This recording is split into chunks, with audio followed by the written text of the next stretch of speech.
जय हिंद। इस वीडियो में हम लोग जानेंगे कि पासपोर्ट क्या होता है एवं वीज़ा क्या होता है एवं हम लोग जब एरोप्लेन से मतलब कहीं से भी जाते हैं, किसी देश में जाते हैं, तो वहाँ पे हमको मतलब एयरपोर्ट में ही रोक लिया जाता है और हमसे वीज़ा मांगा जाता है और पासपोर्ट दिखाने के लिए बोलता है। इस वीडियो में हम लोग सभी जानेंगे कि पासपोर्ट और वीज़ा का कितना महत्वपूर्ण है किसी विदेश जाने के लिए। अगर आप लोग कभी विदेश जाएंगे फ्यूचर में तो ये वीडियो आपके लिए बहुत ही ज़रूरी होने वाला है। देखिए, और उसके बाद कौन से देश का वीज़ा कौन स्थान पे है, किसका वीज़ा कितना पावरफुल है, कौन से देश का पासपोर्ट कितना पावरफुल है एवं कौन सा देश किस रैंकिंग पे है, कौन सबसे आगे है, कौन कहाँ पे है, तो इस बारे में हम सब कुछ जानेंगे। सबसे पहले हम ये बात करते हैं कि देखिए, वीज़ा और पासपोर्ट आप यहाँ देख सकते हैं। वीज़ा, ये यहाँ पे वीज़ा और ये पासपोर्ट का परिभाषा है। वीज़ा किसी दूसरे देश में जाने के लिए, ठीक ना, उससे अनुमति लेना पड़ता है, उसको हम क्या बोलते हैं, वीज़ा।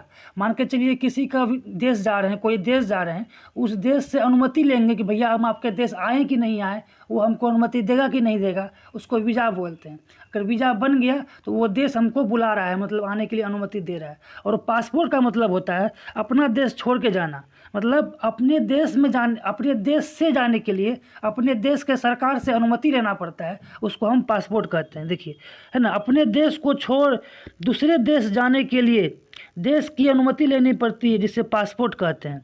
और वीज़ा, ऊपर में देखिए यहाँ पे वीज़ा कि किसी दूसरे देश में जाने के लिए, ठीक ना, उससे अनुमति की आवश्यकता होती है, इस अनुमति को ही वीज़ा कहते हैं। बिना वीज़ा किसी दूसरे देश में प्रवेश नहीं कर सकते हम लोग, ठीक ना।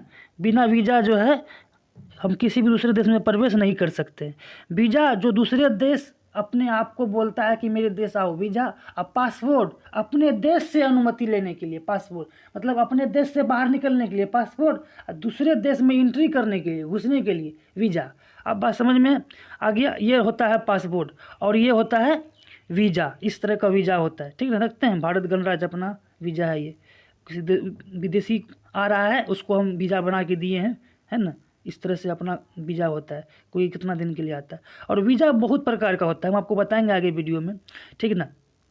ये एयरपोर्ट है जहाँ पे आपको वीज़ा और पासपोर्ट चेक होता है, ठीक। आगे हम बात करते हैं, परिभाषा आप जान ही गए। देखिए, वीज़ा मुख्यतः दो प्रकार के होते हैं, मुख्यतः, ठीक ना, आमतौर पर। देखिए, उत्तर प्रवासी एवं वीज़ा और गैर प्रवासी, आप नहीं समझे होंगे। देखिए, एक होता है टेम्प्रोरी, 10 दिन के लिए, 20 दिन के लिए, 3 महीना के लिए, 5 महीना के लिए, ठीक ना। एक होता है परमानेंट, 10 साल, 20 साल, 25 साल जॉब करने के लिए, रहने के लिए, ठीक ना, वही होता है। मतलब इस तरह से कोई भी व्यक्ति किसी सीमित समय के लिए किसी देश जाना चाहते हो तो वो गैर प्रवासी वीज़ा ले सकता है। मतलब सीमित समय के लिए, 3-4 महीना के लिए जाते हैं तो आप गैर प्रवासी वीज़ा ले सकते हैं, गैर प्रवासी वीज़ा ले सकते हैं। अगर किसी सीमित समय के लिए, मतलब 3 महीना, 4 महीना, 5 महीना के लिए किसी दूसरे देश में रहना चाहते हैं, घूमना चाहते हैं, है कि नहीं। लेकिन अगर उद्देश्य दूसरे देश जाकर बसना हो या फिर नौकरी करना हो तो इसके लिए प्रवासी वीज़ा लेना होता है, ठीक। आप समझ गए होंगे इस तरह से। और दूसरी बात देखिए, और भारत की बात करते हैं, अगर हम भारत की वीज़ा की बात करते हैं तो यहाँ देखिए कि भारत में जो है 58 देशों में वीज़ा फ्री है। मतलब अगर भारत का वासी हैं आप, भारत का नागरिक हैं, तो आप 58 देशों में बिना वीज़ा का जा सकते हैं, ठीक ना। ये भारत का पावर एक तरह से देखने को मिल रहा है, क्योंकि देखिए होता क्या है कि अगर हम दूसरे देश जाएंगे और वहाँ पे जाने से कोई खतरा नहीं होगा भारत के लोगों से उसको, या फिर ये डर नहीं रहेगा कि भारत का लोग यहाँ के बस जाएगा, यहाँ के कुछ नुकसान करेगा, तो उसको वीज़ा फ्री कर देता है, मतलब अपना दोस्त मानता है उसको। देखिए, भूटान और नेपाल के अलावा कुछ ऐसे देश हैं जहाँ पे पासपोर्ट की ज़रूरत होती है लेकिन वीज़ा की ज़रूरत नहीं होती है। बिना वीज़ा के आप दुनिया, मतलब भारत के 58 देश, दुनिया भर के 58 देशों में यात्रा कर सकते हैं, ठीक ना। ये हो गया आपका।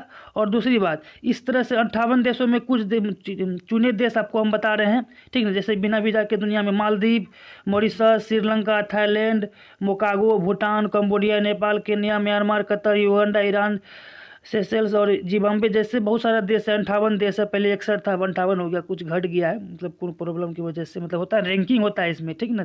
देश का विकास को देखते हुए घटते बढ़ते रहता है, ठीक ना। इस तरह से हम ये देश बिना वीज़ा के जा सकते हैं, ये आप जान लीजिए। अगर जाना चाहते हैं तब जा सकते हैं।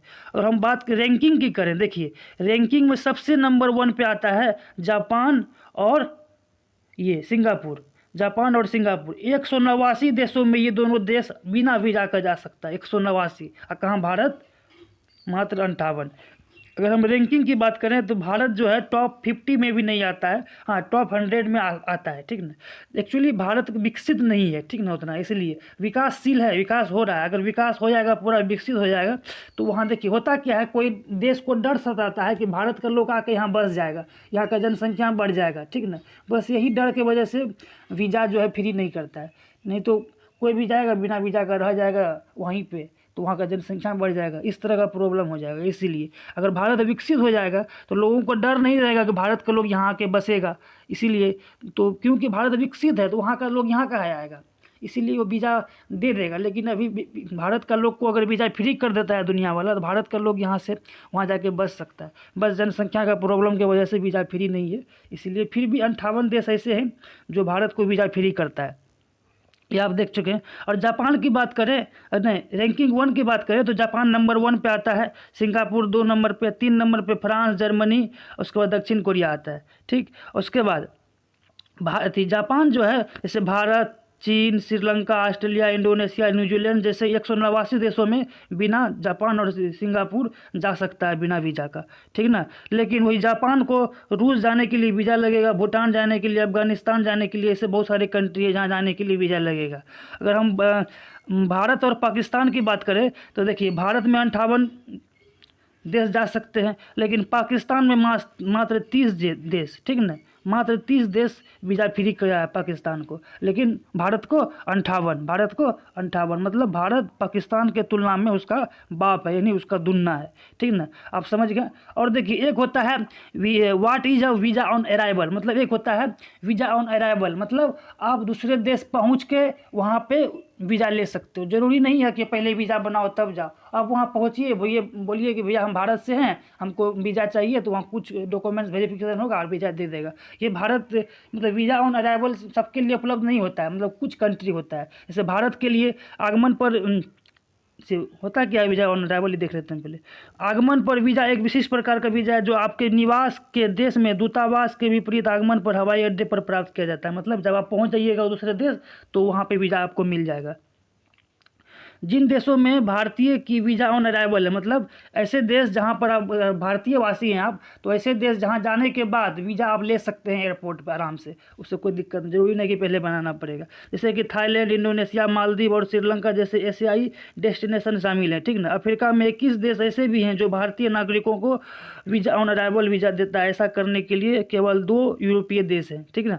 इस तरह से आप समझ गए। और हम बात करते हैं H1B वीज़ा, ये अमेरिका प्रोवाइड कराता है। अमेरिका में अगर परमानेंट आप रहना चाहते हैं काम काज करने के लिए तो H1B वीज़ा लेना पड़ेगा। अमेरिका में काम करने वाली कंपनियों को विदेशी कामगारों, मतलब विदेशी कामगारों, विदेश से जो काम करने के लिए अमेरिका आते हैं नौकरी करने के लिए, को मिलने वाली वीज़ा को H1B वीज़ा कहते हैं। इस वीज़ा को एक तय अवधि के लिए जारी किया जाता है, मतलब 10 साल, 15 साल, 20 साल। आप 10 साल के लिए अमेरिका गए काम करने के लिए, 10 साल का वीज़ा बनाइए, मतलब ये होता है परमानेंट एक तरह से, कुछ अधिक समय के लिए। एक टेम्पोररी होता है टूरिस्ट वीज़ा, उसके बाद एक होता है ट्रांसफर वीज़ा। कहने का मतलब अगर आप 8-10 घंटे के लिए कहीं रुक रहे हैं यातायात के दौरान, तो वो भी एक वीज़ा होता है, वहाँ भी आपको एक वीज़ा बनाना पड़ेगा, ठीक है ना। इस तरह आप समझ गए होंगे। देखिए वीज़ा, बिना वीज़ा कर सकते हैं इन देशों की यात्रा, बिना वीज़ा आप दुनिया के, हाँ मतलब भारत, ये भारत की बात बता रहे हैं, ठीक ना, इंडिया की, ये इंडिया की बता रहे हैं। जैसे मॉरिशस, श्रीलंका, थाईलैंड बताएं आपको, युगांडा, ईरान, सेलेस और जिम्बाब्वे जैसे भारत जो है इन सभी देशों में बिना वीज़ा का अराइवल कर सकता है। आप समझ गए होंगे। इस तरह से अराइवल मतलब घूमने के लिए आपको एयरपोर्ट पे ही चेक हो जाता है वीज़ा, तो वीज़ा की ज़रूरत पर ये होता है वीज़ा, और ये होता है पासपोर्ट। इस तरह से परिभाषा आप स्क्रीनशॉट ले लीजिए इसका, ठीक है ना, आप लिख दीजिएगा कॉपी में। वीज़ा मुख्य 2 प्रकार के होते हैं, और पाकिस्तान का क्या रैंकिंग है, 30 है, उसके बाद इंडिया का 58 है। इस तरह से अब याद कर लीजिए, ये सब पूछता है डायरेक्ट में एकदम टेंशन फ्री होके। ओके, जय हिंद, मिलते हैं अगले वीडियो में। आप अगर वीडियो को अगर ज़रा सा भी इन्फॉर्मेटिव लगा हो तो प्लीज़ इसको लाइक शेयर कर दीजिए थोड़ा सा, चैनल को सब्सक्राइब कर दीजिएगा। जय हिंद, जय भारत।